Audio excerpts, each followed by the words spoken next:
दानिश की नहर, ये मदरसा है इल्म दानिश की नहर। इससे पहले इस महल में जहालत आम थी, उठ रही है देखो जिससे नूर की हरदम लहर। दीन की तालीम की सूरत बराए नाम थी, हर तरफ छाई हुई थी दीन की बेजारी। यहाँ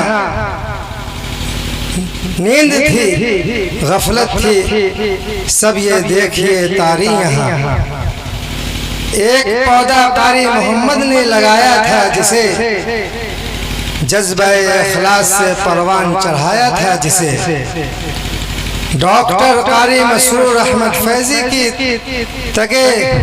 तगे दो और कोशिश है आया।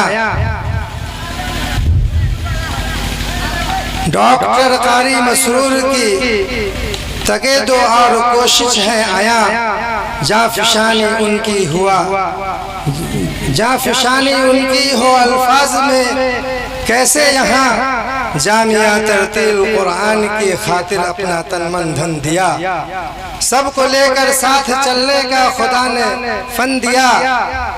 उल्फते शामिल है इसमें मौलाना नसीम अहमद और हाफिज मसरूर की, और महल्लो वाले